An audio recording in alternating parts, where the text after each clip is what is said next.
60 seconds. Oh, never mind. Do some knitting.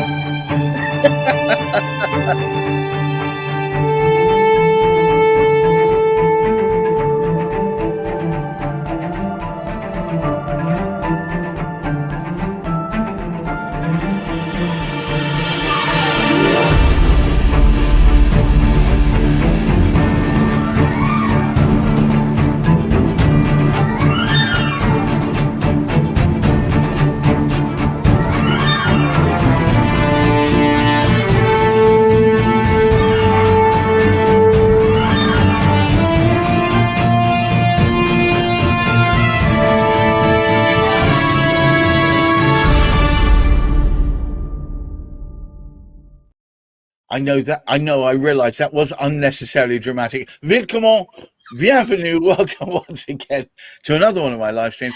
I'm very pleased to have in the virtual studio the delightful, delectable Karen Bashford, empowerment mentor. She's a lady who's made it a mission to try and help other people be more than they are.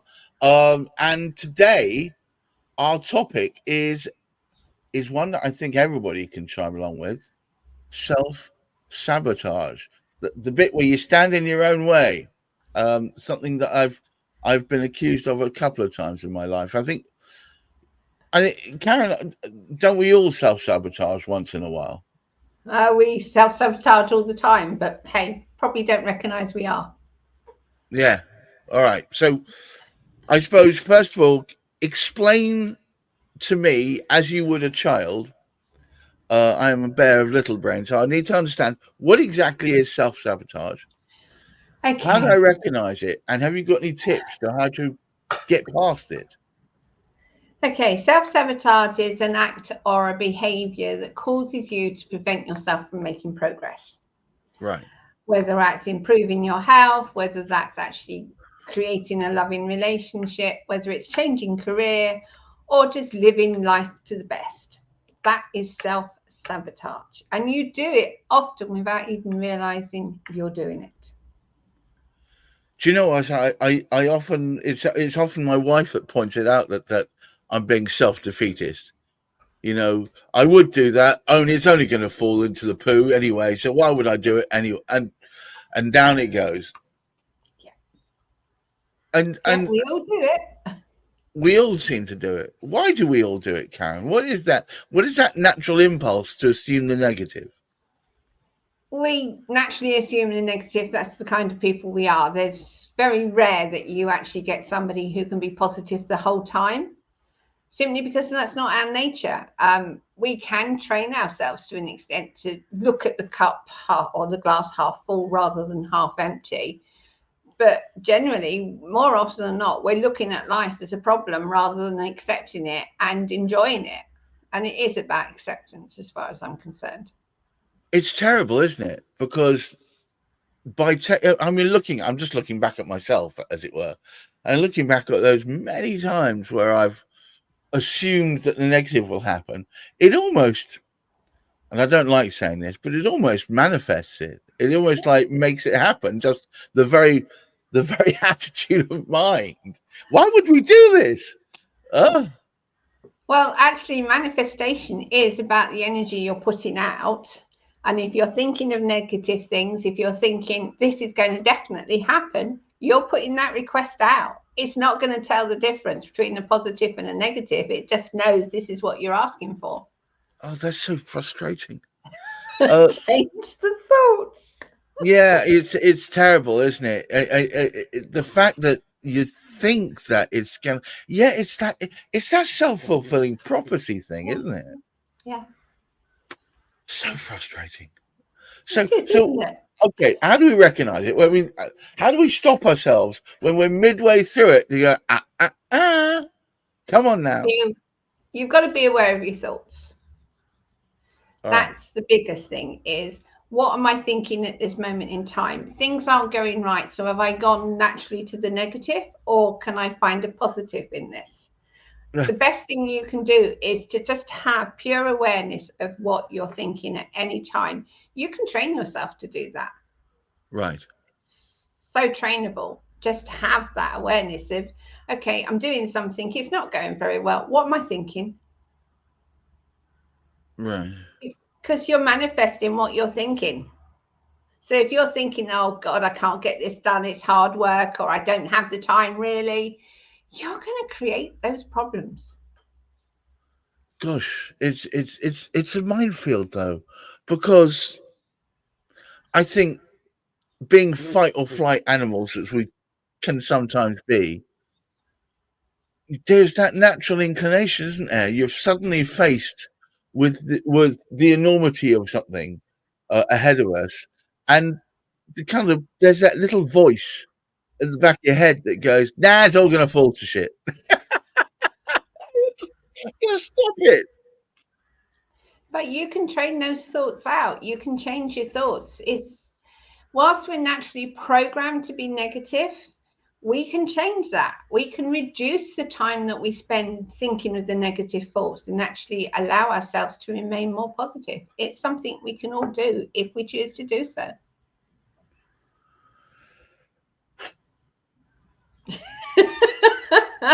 You need me in your life. Certainly, I think we all need a Karen in our lives. We need someone to be able to, or something, to just give us a little knock and say, "Hang on a moment, you're stopping before you've started." Just before we came on air, I received an email from someone who said, "You've been doing fantastic work for me, but I'm afraid I'm going to stop it." And it's like, it's like, why? But you barely started, and you're on the upsweep. Why would you stop it when you? It's almost like you're a motorcycle going up a jump, and you just get to you roar up to the bottom and go, "That's enough." That's one way of looking at it. Yeah, it's just like, well, in my mind, I've jumped it, so that's enough. We'll leave it there. All right. So what I need from you really is to help me, to give me some sort of tips or method or mode to try and recognize. Once recognized, what can I do, Karen? I can't always have you on my shoulder there. What can I do? Actually, you can, because the way I work, my clients actually say to me, when I start doing something, I suddenly get your voice. That works for me. That works for I me. think that's brilliant. Absolutely brilliant. I don't say anything, but I get my voice. Well, yeah, but I suspect that's because you've made that much of an impression. All right, so look, so how do we get the Karen voice in our head that says, "You can do this. This is in your wheelhouse. Stop doubting." How do we do this? You need to start being aware of the habits and behaviors you've created, which All then right. trigger your reactions to things that you're facing. So if you know that you're overeating, the question you need to be asking yourself, do I really want to eat this? And if I do, what am I feeling? Because our feelings dictate our actions, not our thoughts. Although we are thought creatures, it's our physical emotions that will trigger our reactions. So it's awareness of thoughts, but it's also awareness of what you're feeling. And you need to start learning to recognize what your body's saying to you, because that is a biggest teacher of what you shouldn't, or rather, I won't use the word shouldn't because there's no such word as shouldn't or should even, but what you can avoid. So you do not procrastinate, you do not self-sabotage, you do not go for perfectionism. You stop doing all that because your body's going, I know why I don't want to do this, but you're not listening to me. So I'm just going to let you do it because you're not listening. Whereas in fact, if you're listening to how you're feeling, there's a warning within it. If you're happy and joyful about doing something, you should be doing it, or you can be doing it. If you're feeling pressurized, or if you're feeling stressed out or anxious in any way, that would indicate there's something within what you're trying to do that you're not in alignment with. Maybe you don't have enough information, you don't know how to do it, or you've been given so much pressure to get it done that you're just reacting to that pressure. So it's very much about awareness of what you're thinking and how you're feeling. Wow. It's hard to take in a way, because you want to think that you're on the ball, don't you? Mm. You want to think that you've got stuff in hand, that you're in control, and You're then you not. realize you're not. It's a bit shocking in a way, isn't it? Yeah. It's an absolute fallacy to say we're in control, because we're not. We can only control what influence we have over ourselves. It's just irritating. You want, Only if you see it as irritating. well, it's irritating that you can't be in control. That's what's irritating. But what is control? Well, control. That's all an illusion anyway. But it's one of those illusions that can make you feel, oh, okay, I don't have to worry about it anymore because I'm in control. When in actual fact, you're not in control. I think the trick of this is to learn how to let go, Mm-hmm. and having put things in place, Mm-hmm. but then let go. I think that's the hard bit, isn't it? Letting go, absolutely surrendering. I teach my clients to be able to surrender, in the sense of they can only influence how they're feeling and their reaction to how they're feeling. They Right, can right, influence their thoughts, yes, because they can change them from the negative to the positive. But at right, the end right. of the day, if you're prepared to say, I'm not in control, I just need to be aware, it makes such a huge difference, because you're not constantly fighting to be in control. You're just allowing yourself to know that you can create the outcomes you're looking for by letting go, and actually letting yourself do what you need to do naturally. And most of us know how to do most things naturally, but we just don't listen to what we already know. We're just assuming we don't know. There is a lot of that. I think Mm. oh, it's hard. It's hard to change these personal inbred habits, isn't it? Only if you try and do it on your own. Ah, well, If look, you what if I've you're done is looking to do with your mind and your body working together, you right, cannot control your thoughts and your body at the same time. right. Again, control. You have to learn to accept that you need help by either listening to meditations that can guide you to start connecting to both your heart, your body, and your mind, or you can get help, professional help. Well, the trouble is, most people assume the professional help is what you do when you've run out of options, rather than what you do as the sensible option. You change your life if you choose to get help, rather than if you think you need to just wait until the end, because if you wait until the end, it takes you twice as long. It causes you a lot of health issues and a lot more stress than you need to suffer. So the sooner you start, the better your outcomes are, and not wait till the end. So to that end, as guys, if you're hearing this and if you're receiving this as I am, you'll notice I've put on, as a ticker on the bottom, find Karen Bashford. She's Karen-Bashford-Empower-You. If you just search for Karen Bashford, she comes up pretty quick. Um, her website is going live imminently. What are we talking, Karen? Very early Day? next week. It'll There we go. be definitely live early next week, and it explains everything. There's free downloadables. You can have information about me and what I do far more. So yeah. And we'll be doing lives talking about some of the facets on that website and draw your attention to them as we go along. It's going to be a bit of a journey, in Oh truth, yeah, for me and for yeah. you. And I'll tell you guys, I'm going to live some of this journey for you, because as I'm as clueless as an egg at this stage. And gradually over time, I'll understand a bit more. But so hopefully you'll be able to see some of this vicariously through me.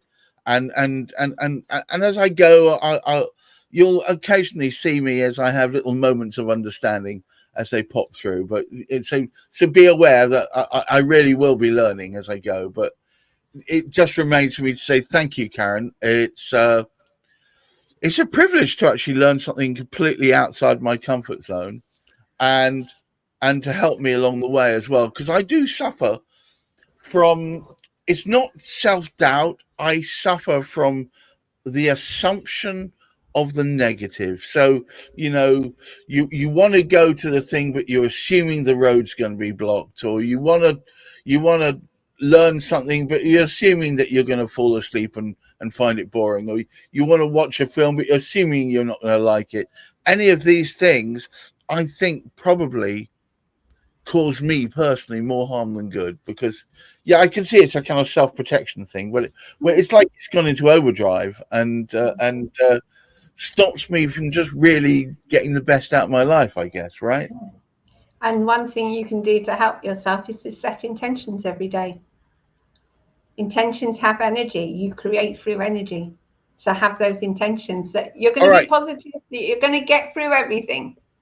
All right. So if we can take one takeaway from today's live, it is set intentions at the beginning of every day. It's not the complete assumption that everything's going to be great, but it's just like, I'm setting drawing a line in the sand and saying, these are my intentions for the day. No, but if we get to the end of the day and they haven't managed to match up to everything, what does that mean? It doesn't mean anything. It just means that you're needing to train yourself more to be able to have a positive mindset, to be able to create the intentions. Because if your mind isn't in alignment with your body, you're not going to create as well as you could do. Okay. Well, look, guys, I hope you enjoyed that as much as I did. Every session with Karen feels like a learning day, but I'm not learning like at school where I felt like it was shoved in me. It's actually, it's quite enjoyable. So I recommend, come on this journey with me, learn as I do. I would say, as a starting point, if you watch this and you found anything, if you find yourself consciously nodding along to it, find this lady, Karen Bashford, Karen-Bashford-Empower-you, because you know that's what they say, isn't it? You nobody will change unless they want to change. So you've got to empower yourself. Thank you so much, Karen. Thank you. As ever, and I look forward to seeing all of you same time next week. Remember, try and have an excellent weekend, and of course, great mental health. And thank you so much, Karen. Thank Bye you. bye.